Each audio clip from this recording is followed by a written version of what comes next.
Jérémie chapitre 1.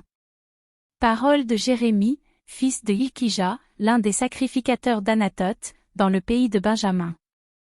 La parole de l'Éternel lui fut adressée au temps de Josia, fils d'Amon, roi de Juda, la 13e année de son règne, et au temps de Joachim, fils de Josia, roi de Juda, jusqu'à la fin de la 11e année de Sédécia, fils de Josia, roi de Juda, jusqu'à l'époque où Jérusalem fut emmenée en captivité, au 5e mois.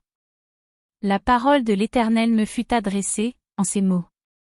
Avant que je t'eusse formé dans le ventre de ta mère, je te connaissais, et avant que tu fusses sorti de son sein, je t'avais consacré, je t'avais établi prophète des nations. Je répondis, Ah! Seigneur éternel! Voici, je ne sais point parler, car je suis un enfant. Et l'Éternel me dit, Ne dis pas, je suis un enfant. Car tu iras vers tous ceux auprès de qui je t'enverrai, et tu diras tout ce que je t'ordonnerai. Ne les crains point, car je suis avec toi pour te délivrer, dit l'Éternel.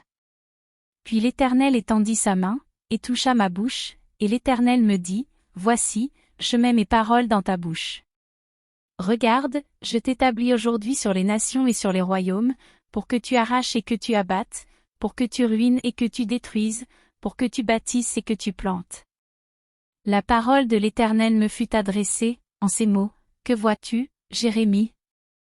Je répondis, Je vois une branche d'amandier.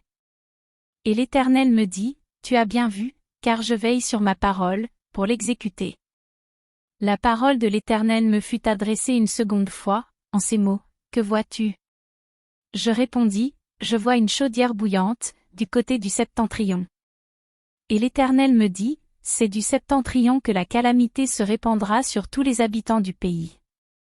Car voici, je vais appeler tous les peuples des royaumes du septentrion, dit l'Éternel, ils viendront, et placeront chacun leur siège à l'entrée des portes de Jérusalem, contre ses murailles tout alentour, et contre toutes les villes de Juda. Je prononcerai mes jugements contre eux, à cause de toute leur méchanceté, parce qu'ils m'ont abandonné et ont offert de l'encens à d'autres dieux, et parce qu'ils se sont prosternés devant l'ouvrage de leurs mains. Et toi, Saint-Terrain, lève-toi, et dis-leur tout ce que je t'ordonnerai. Ne tremble pas en leur présence, de peur que je ne te fasse trembler devant eux.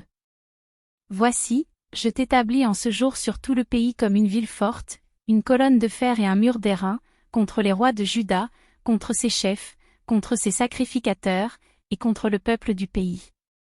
Ils te feront la guerre, mais ils ne te vaincront pas, car je suis avec toi pour te délivrer, dit l'Éternel.